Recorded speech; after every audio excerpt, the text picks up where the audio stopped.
Hello everyone. We have discussed levels of management in the previous video.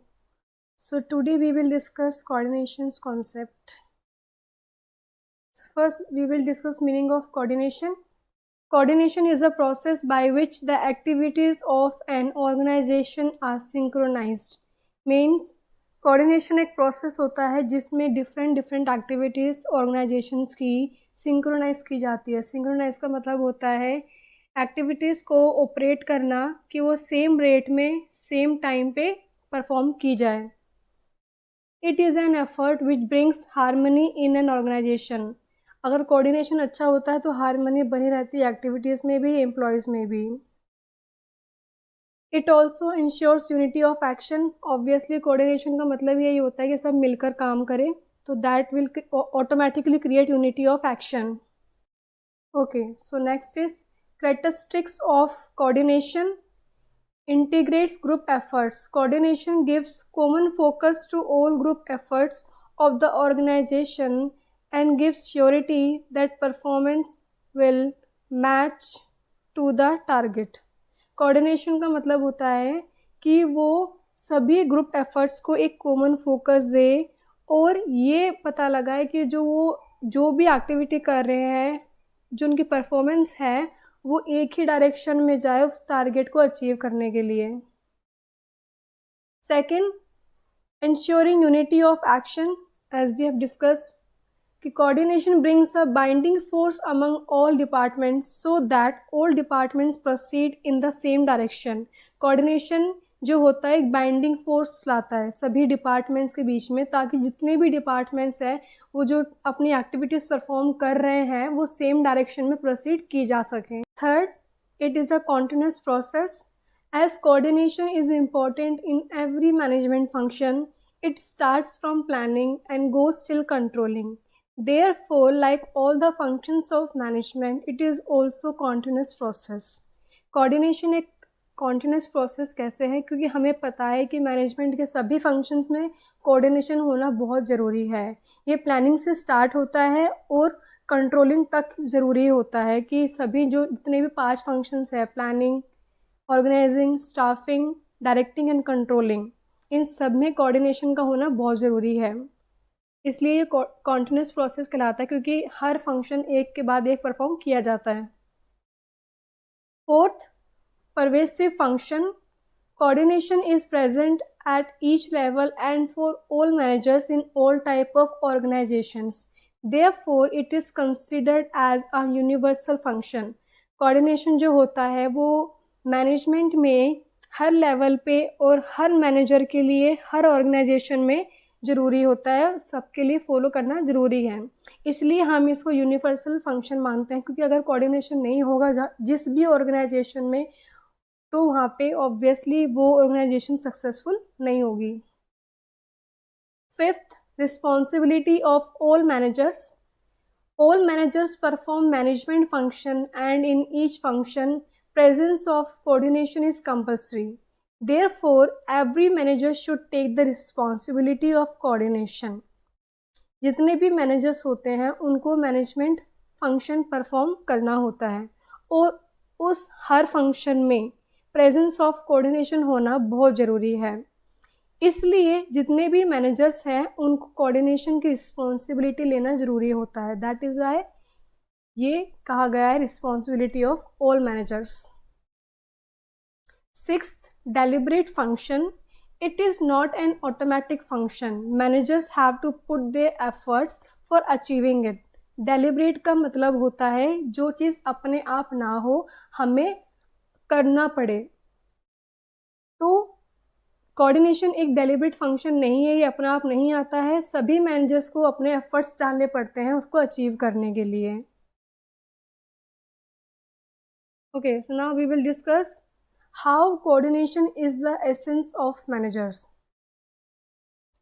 Coordination is considered as an essence of management because whenever manager performs any management function, he has to keep in mind about the establishment of coordination.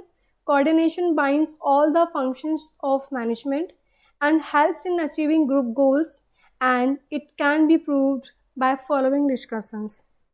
तो coordination जो है वो एक बहुत ही ज़्यादा ज़रूरी important part माना जाता है मैनेजमेंट का, क्योंकि जब भी एक मैनेजर कोई भी मैनेजमेंट का फंक्शन परफॉर्म करता है तो उसको अपने दिमाग में कोऑर्डिनेशन रखना ही होता है, क्योंकि कोऑर्डिनेशन सभी फंक्शंस ऑफ मैनेजमेंट को बाइंड करता है और ग्रुप गोल्स को अचीव करने में हेल्प करता है।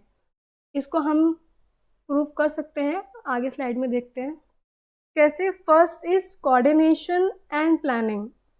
While thinking about the future, coordination must be the focus of the thinking of a manager. Planning is futuristic and cannot be performed without considering coordination. जब भी हमें फ्यूचर के बारे में सोचना होता है, कोऑर्डिनेशन हमारी सबसे पहली प्रायोरिटी होना चाहिए। पहले हमारे दिमाग में कोऑर्डिनेशन ही आता है कि किस तरीके से डिफरेंट डिफरेंट एक्टिविटीज़ को कोऑर्डिनेट किया जाएगा इन फ्यूचर। तो हमें पता है प्लानिंग फ्यूचरिस्टिक होती है ऑब्वियसली, और वो बिना कोऑर्डिनेशन के परफॉर्म नहीं की जा सकती perform. Second, coordination and organising. In the second function, the whole organization is divided into various departments. Coordination is required among all departments and among all people in one department also. Second function जो कि organising है, इसमें पूरी organisation को divide किया जाता है various departments में। कोऑर्डिनेशन जो होता है वो सभी डिपार्टमेंट्स के बीच में चाहिए होता है, सभी लोगों के बीच में चाहिए होता है, और इवन अगर एक डिपार्टमेंट है तो उनके जो अंडर जो लोग काम कर रहे हैं उनके बीच में भी कोऑर्डिनेशन होना बहुत ज़रूरी है।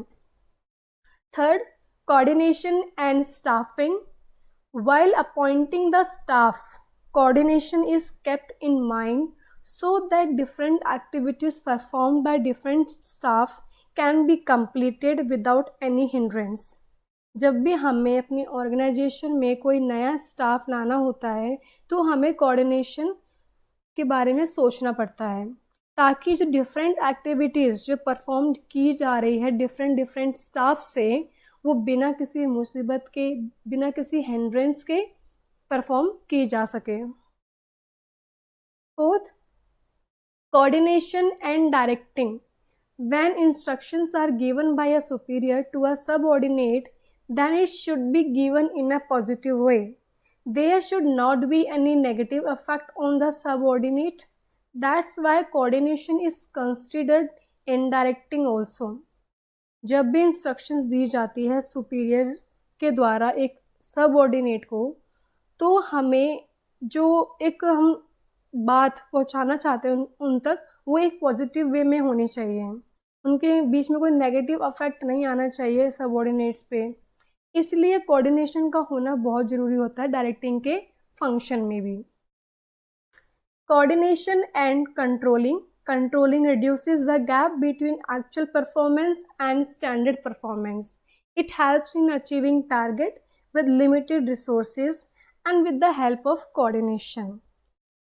Controlling हमने पहले यूनिट में डिस्कस किया था कि कंट्रोलिंग जो होता है वो गैप रिड्यूस करता है एक्चुअल परफॉर्मेंस के और स्टैंडर्ड परफॉर्मेंस के बीच में। फिर हम चेक करते हैं कि क्या डेविएशंस हैं, फिर उनको करेक्ट करते हैं। वैसे ही कोऑर्डिनेशन हेल्प करता है उन टारगेट्स को अचीव करने में with limited resources and with the help of obviously coordination. Thus, it is clear from the above discussion that coordination is a thread which converts the flowers of management into a garland. तो management के functions बिल्कुल भी successful नहीं होंगे अगर उन सभी functions के बीच में कोऑर्डिनेशन नहीं है। Next we will discuss importance of coordination. First is size of the organization. In large scale business, different persons work with different interests. It is compulsory for the success of an organization that they would put their efforts in the same direction. It can be possible with the help of coordination only.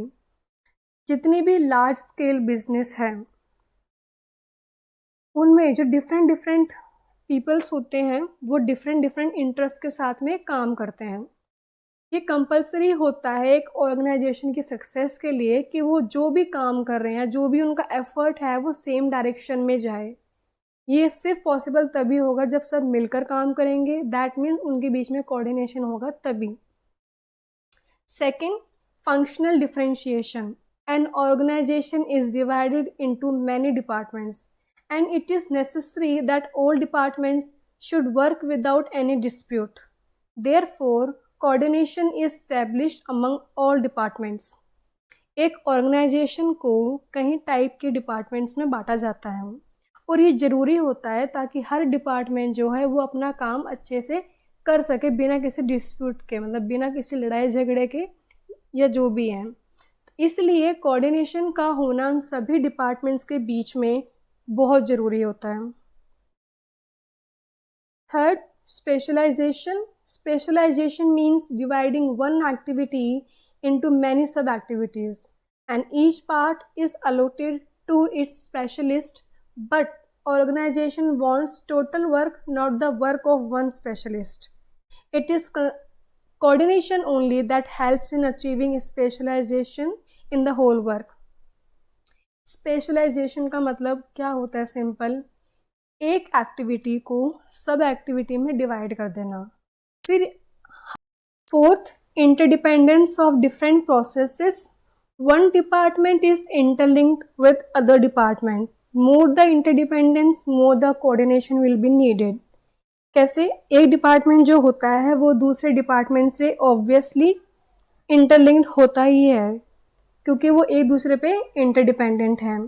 जितनी ज़्यादा interdependency होगी departments के बीच में उतनी ही ज़्यादा उस organisation में coordination की ज़रूरत भी होगी। Thanks for watching.